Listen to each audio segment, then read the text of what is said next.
When incumbent governments, especially of the right, say to populations, this is as good as it gets, our economic plan is working, stick with it. At the moment, rather a lot of people in our societies are thinking, well, if that's working, I don't like it very much, and I wouldn't mind trying a different alternative road, and that's what happened with our referendum. One for Mum, one for Dad, one for the country. And there has never been a more exciting time to be in Australia. Dead, buried, cremated. Australia's basically done for. We'll just end up being a third-rate economy. You know, a banana republic. Just follow the money. G'day, and welcome to Follow the Money, the Australia Institute's podcast demystifying the big economic issues in Australia and putting them in plain English. I'm Ebony Bennett, Deputy Director at the Australia Institute. Next year marks 10 years since the global financial crisis. In 2008, the banks wobbled, the economy stalled, unemployment rose, and the housing market in many countries crashed. Wall Street's worst day since 9/11. It was an historic day with Wall Street shaken to its very foundation. There are fears of a meltdown of the global financial system, with more big institutions crumbling under the global credit crisis. In Australia, at least, the government acted to head off most of the damage with a stimulus package. But 10 years on, there's record low wages growth, rampant underemployment, and rising inequality.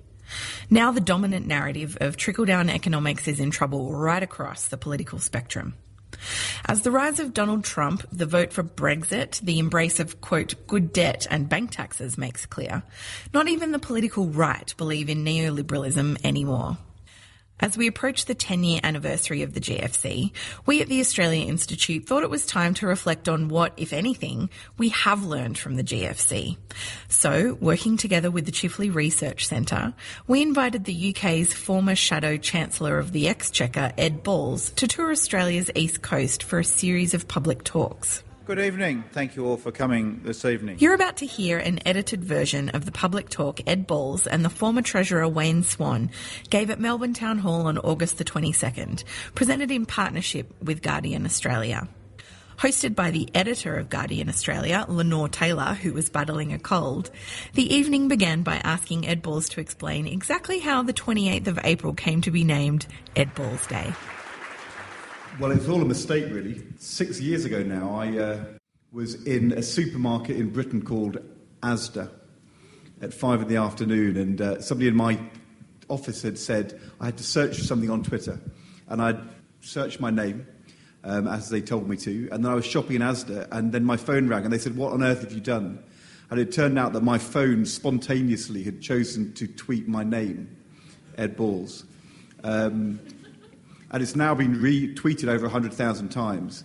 And every year there is a day where people sort of celebrate this Twitter catastrophe. Did they tweet your name or their own name? No, they retweet my name. But it's sort of... There was a thing this year. Virgin had an Ed Balls aeroplane. There was a Marmite jar, which had become Ed Balls. Domino's Pizza and Ed Domino's. So, I mean, to be honest... As often happens with these kind of public celebrations, it has become a bit commercialised over the over the years. So it's and if you told me 2-3 years ago that we would still be celebrating Ed Balls Day every year, if you told me that Jeremy Corbyn would be elected twice as Labour leader, David Cameron would lose an EU referendum, and Donald Trump would become president of the United States, I would have thought you were even more mad. So I think that probably just tells you that it's a bit of a crazy world out there. It sure is. So, on a serious note, Ed, what do you think's going on?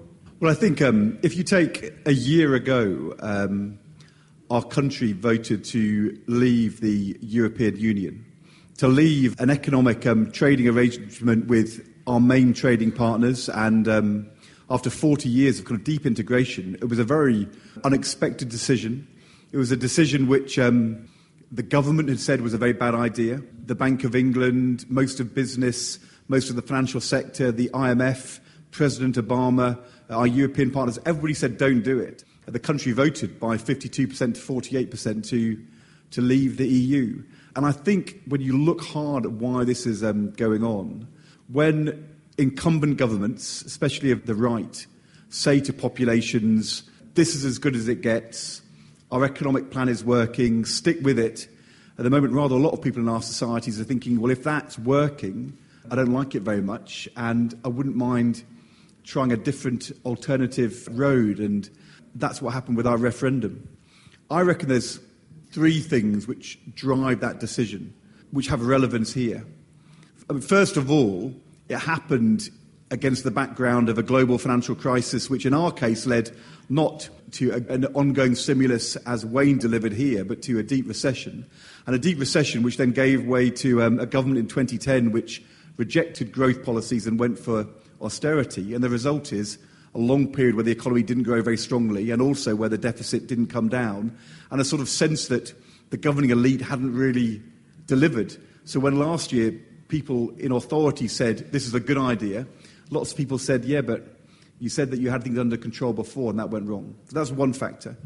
The second factor, which is a very particularly British issue, I think, and different from here, but it was relevant in America as well, is that we had thought globalisation was going to be about money and trade moving around the world, but actually we saw an economic migration. We saw the movement of people on much larger numbers than we had expected as government. Certainly it started under the Labour government and carried on under the Conservatives. And immigration and the government's inability to control it and manage it was the number one issue in the referendum last year, in the same way as it was the number one issue in the election of Donald Trump. And that's just a kind of a reality. We have to think hard about what it means. As I said, I think that's different from the Australian context. But the third thing is that the growth of inequality, and in particular the stagnation of the earnings and the wages of people, not just at the bottom of the income distribution, but in the middle as well, that we've now in Britain had 15 years where average wages haven't risen in our country. In America, it's been longer. We thought that inequality was going to be people on the lower skills with low education falling behind as the middle and the top continue to prosper. What we've actually seen in Britain and America, and actually around the world, is people on the highest incomes shooting ahead and people in the middle and at the bottom seeing their incomes stagnating. And that sort of stagnation of median wages means we had lots of people in our referendum saying, well, you know, we work hard and play by the rules, but we're worse off and we're not getting better off, and that's not fair. And so in the referendum campaign, the government said, stick with the status quo, and the Leave campaign said, we can leave and take control, and people voted to leave. Now, Australia's not had 10 years of wage stagnation, but you have started to see that in recent years, and clearly rising inequality as well. And I think the question for Australia, as for Britain, is if that inequality, if that stagnation of wages is driving lower growth, a sense of unfairness, but also the kind of populist reaction that you have seen in our politics and in America, well, what are we going to do about it? Because this is very dangerous indeed. If the choice is laissez-faire, free market, business as usual from the right, or from the far right, or sometimes the far left, a sort of Trumpian nationalism, isolate yourself off from the world, this is a pretty unpalatable choice. And so the thing we've been debating is what we can do to make sure we not just have strong growth, but growth which is fairly shared, and rebuild an idea that our societies can work for everyone and not just a few people. So, Wayne, let's start there. Bill Shorten's committed to full employment, but in this labour market with insecure work and casualisation, it's kind of hard to even know what that is or how to measure it. Australia has done much better in matching growth with equity than most other developed countries in the last 30 years. The difference, say, between having Pauline Hanson in the Senate here and the US having Donald Trump in the White House has been 30 years of real wage increases here for median households, and in the United States, the erosion of median incomes. So it's been those huge reductions in living standards in the United States, and to some extent in Britain, that have driven the political polarisation and the outcomes that we've seen. So there's no doubt that what this shines a light on is that when you're talking about growth with equity, there is no policy lever more important than ensuring that working people get a fair share of GDP. And you can't build a prosperous economy based on a constantly reducing share of national output going to working people. So there's sort of one lesson that I think was really rammed home to me during the global financial crisis and when we put our stimulus in place. And it's the key that demonstrates why it was most effective and what is needed now. We do need real wage growth. Now, one day after the budget, there was an article in the Financial Review and it said a senior source... There were never junior sources, by the way. No, and I know who the senior source was because that's how I used to do it. Never. A senior source had told the Financial Review that what Australia needed was a wage breakout. I mean, imagine that coming from a Conservative politician. So even our current Treasurer was forced to admit off the record this critical role that decent wages and the supports around those wages and a strong labour market play in driving a strong economy.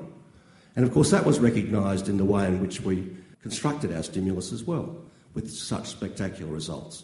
So you can't cut your wages towards prosperity, which is a key part of austerity. What levers can you pull? Sure. If lots of workers are outside the formal wage system, if unions haven't got the membership they once had, how do you do it? Well, the very first thing you've got to do is get tight labour markets. Because even if you can go through, and we should do this, the industrial relations system is now inadequate, it needs complete renovation, but unless you've got strong demand in the economy, you're not going to have those workers lifted up into the labour force. So it's absolutely critical that the number one priority is to make sure that in the first instance you can strengthen demand in your economy. And there's plenty of things to be done in this economy. I mean, the IMF is telling the Australian government, it has been for 3 or 4 years, use this period of low interest rates to invest particularly in physical infrastructure and also human infrastructure. I mean, future generations will think us mad that we didn't use this period of record low rates to invest in our infrastructure. So our economy is far weaker than it should be because of the failure of the government to do that. So first of all, strengthen demand. Secondly, renovate the industrial relations laws. I think there's a major challenge, given the change in the nature of work, for us to work out how we put a floor in what is our future labour market, given the technological change which is eating away at so many occupations and so many jobs. And an even bigger challenge when there are so many younger people in Australia under 30 who've never ever had a full-time job. So is that the minimum wage, or what do you do? Well, it's a number of things. So what has kept Australia ahead of the pack until now, the last 3 or 4 years, and why we grew more strongly, was the fact through that whole period we had the highest minimum wage in the developed world. First or second, moves around, but consistently the highest minimum wage. So you put a floor in. That minimum wage is now being eroded, particularly by campaigns which are attacking penalty rates and so on. There's also all the illegal activity going on in the labour market, which is also weakening demand for people who don't want to be participants. So there's a whole range of issues in the labour market, bargaining reform, but most importantly, what we've got to do is strengthen the voice of labour at every level. It's not one that is heard enough, and that's not just trade unionism, which I'm a strong supporter of, but it's making sure that workers are much more active in industry. It's putting workers on boards. It's a whole lot of things that need to be done to make sure that the voice of labour is strong in the economy. The government's determined to support the economy into the future by bringing forward our $76 billion nation-building agenda. The Deputy Prime Minister has been named as Euromoney's Finance Minister of the Year. It's a gong for our country more than for any individual. The Australia Institute did some polling on the Labor government's handling of the GFC, and we found that almost 2/3 of Australians agree the GFC would have sent Australia into recession if the government did not take rapid steps to provide the large fiscal stimulus. But curiously, in 2009, when Parliament was debating the stimulus package, one MP was passed out in his office after drinking too much. Tony Abbott could not be raised by the opposition whips and missed the vote. Wayne Swan first raised the issue 3 years ago while he was still Treasurer. The Leader of the Opposition slept right through the critical vote. He was drunk and didn't come into the House, slept right through that vote. I think quite a few bottles of wine were consumed by the three of us. So is I that think the I same? famously slept through several divisions. It's a pretty important vote too. That was the beginning. That was Rudd's big cash splash. In defending himself, Tony Abbott insists that Labor was wrong to invest in the stimulus package, using the old truncheon that it put the country in more debt. But the public and a majority of coalition voters disagree.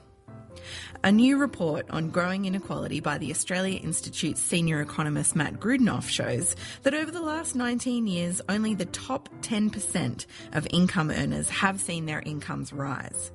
And it's this gap between middle income earners and the top 10%, which has more than trebled, that is actually hurting overall economic growth. Both Wayne Swan and Ed Balls think there are things that governments can do. Well, look, we are both countries, Australia and Britain, which have always been open and international and trading nations. That's what our economic strength has been based upon. We've also always been countries which have taken seriously our obligations to the rest of the world. And the reality is, in the last 30 years, what's happened in terms of growth, rising incomes and poverty reduction in China, in India and across Asia has been a hugely progressive step forward. It would be very unfair on those developing and emerging market economies if they were to be denied those opportunities. But what we do know is that in our countries, you've seen people on the highest incomes, their incomes rising, but people in the middle and the bottom stagnating. And unless we do something about this, I think you are going to see Trump-style American first reactions against trade and international integration. Now, and I think it's been a real problem that in particular countries in Europe, America, but Britain as well, haven't done their bit to keep the global economy moving. If you want to solve issues like multinational companies not paying the tax they ought to be paying, well, you can't do that as one country. It's got to be done through international coordination and a much tougher attempt to do that. It's not possible to tackle climate change. It's not possible for us to have a way in which a protection for labour or fairness for labour is in trade agreements unless we sit down and talk about how that can be done. The ILO in Geneva, which thinks about these things all the time, has set out some very clear ways in which within trade agreements you can make sure that all countries are making sure that labour is protected. However, one of the things which came out really strongly in our inclusive prosperity work, which we did a couple of years ago, was there's also loads and loads of things which are our choices. And sometimes when you listen to politicians from the right, they give the impression that we can't do anything unless everything is done internationally. And that's not the case. It is our choice what level of minimum wage we have. It's our choice whether or not we properly respect and pay people who do caring roles, whether that's for the youngest children or for older people in our societies. It's our choice as to whether we invest in public infrastructure, whether we have proper relations driven by local government with universities around innovation, or make sure that we properly focus on vocational learning and skills in the workplace. The reality is that America, which is a much more unfair economy than ours, does very little of that, but I think we've not been doing enough of it. Do you think the day might come when we have a free trade agreement through which one could take sanctions against a country that didn't fulfil minimum labour standards or didn't comply with their climate obligations? Well, I think the answer to that is yes, and that's what we should aim for. In free market economics, in this sort of the Thatcher-Reagan era and the aftermath, which is that that's the wrong thing to do. If you believe the right way to do things is always smaller government, deregulation, privatisation, you think that's a bad idea. But the reality is that if we're going to sustain public support for trade and for open economics, we're going to have to show people it's being done in a fair way.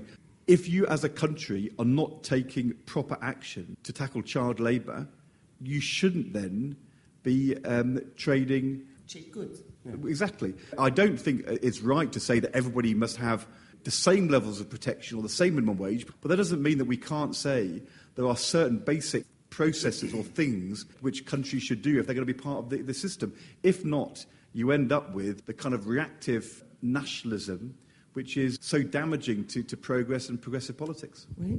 Well, one of the most vicious forms of protectionism is basically tax evasion. And other countries making it easier for countries to evade taxation in their country. Take Singapore.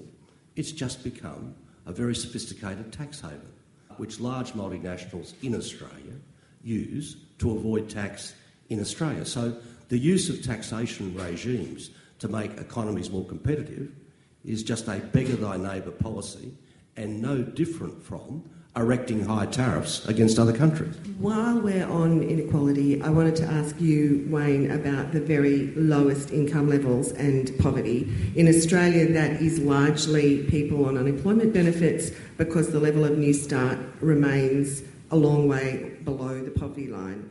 Surely, if you want to tackle poverty, that's the place you'd start. Well, it's part and parcel of all of that, no question about that. When we were in government through the recession, we put our priority on keeping people in work, and we did that very successfully. In Tasmania, as a result of the stimulus, it had its lowest level of unemployment in decades, in the middle of a global financial crisis. So we took a priority to create jobs. But yes, I think New Start certainly needs to be increased. The reality is the big change which has happened in 20 years in Britain is that amongst working age people, poverty was predominantly about unemployment. And the big shift is that a growing and growing share of working age poverty is actually people in work, working full-time, but on wages which make it very hard for them to make ends meet. We've also seen a big rise in self-employment, which sometimes is a great thing and sometimes is actually a disguised form of employment where people are actually employed but don't get sickness pay, holiday pay. It's really important to have a policy to tackle unemployment, to get people back to work. But you can have full employment economies these days in which lots of people are not only underemployed, but actually being employed on pretty tough wages, terms and conditions. And so the nature of employment these days is as important as how we tackle unemployment. How about taxation? We've touched on it, but I'd just like from each of you your sort of top of the pops wish list on the changes in the taxation system that would make the system more equitable. When I became the Shadow Chancellor in 2011, and I met our business organisation a year after we'd come out of government and said to them, what's your top priority? They said the top priority for the business organisation in Britain was to cut the top rate of income tax from 50% to 45% for people earning over £150,000, over $200,000 a year, because that was the thing which was holding Britain back. And 5 years on, with those kind of attitudes having in part led to us voting to leave the European Union, I think businesses realising that fairness in taxation, in income tax and also in the way the corporate tax system works is far from being a barrier to growth and investment, is actually something we have to tackle in order that we can win public support for growth and investment. So even compared to in our country a couple of years ago, people are seeing that a more progressive tax system is essential if we're going to sustain public support for a market economy. Well, getting rid of all the loopholes that mean that people who are on high incomes can avoid the nominal rate. So the effective rate is well below the nominal rate. That's the case for many companies in the company tax system, and it's the same in the income tax system, because that's the only way the revenues will be raised in an equitable way to fire growth and to support the jobs we were talking about before. I saw, I think it was just this week, wasn't it? It's hard to keep up with the US. Steve Bannon, when he went back to Breitbart, remarked that if the left focuses on race, we can crush the Democrats. Is he right? Wayne and I have been talking about this a lot in the last few days. Of course it is the case that these are important issues. You know, I'm a huge champion of the changes we've made over the last few years to move from civil partnerships to have marriage equality in our law, and it's been a very positive step forward. But we can't allow those issues to be the only inequalities we talk about. We've also got to talk about inequality of economic opportunity as well. There are in our country lots of people who feel as they are excluded from those conversations because of who they are, and that's a problem. So it's important that you win the support of all working people, that we need to have these kind of reforms. And sometimes when you look like you're dividing working people, that kind of causes some of the reaction. Well, Trump and all his mates, and they've been doing this in the US for 30 years, have an underlying program for wealth concentration and income concentration, wage suppression, tax cuts for the rich. And they seek to disguise that by then using wedge issues when it comes to the politics of race and the politics of gender. And the challenge we have on the left of politics is to not let them get away with that. And one way of doing that is not to let our economic message be drowned out by the important debates about racial and gender equality. They're very important. They're an essential part of opportunity for everybody. Okay, that really is all we have time for. I'd like to thank Ed and Wayne for a really thought-provoking and interesting evening. I'd like to thank the Australia Institute for putting this on, and I'd particularly like to thank you, the audience. That's been episode 21 of Follow the Money, brought to you by the Australia Institute.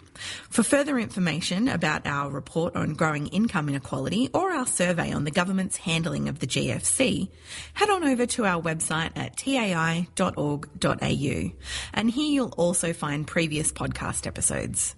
You can subscribe to Follow the Money on iTunes or wherever you download your favourite podcast, and please don't forget to give us a rating if you can.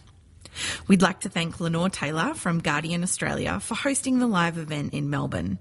And thanks also to Chifley Research Centre for partnering with the Australia Institute to make the speaking tour with Ed Balls and Wayne Swan possible. You can follow the Australia Institute on Twitter at the Oz Institute with an AUS. I'm on Twitter at Ebony_Bennett with a NNT. Wayne Swan is at SwannyQLD and Ed Balls is at Ed Balls. This episode was produced by Jennifer Macy. Jonathan McFeet from Pulse and Thrum composed our title track. Additional music composed by Paul Macy. We'll leave you with a song from The Lurkers. Thanks for listening. Down on dirty Wall Street, the truth is hard to find. Lay a dirty greenback down, you've got a dirty line. Up on Hollow Main Street, the truth is what you're told. A happy life, it can be bought, a happy life is sold. And the banks are made of marble with a guard at every door. And the monument of capital is rotten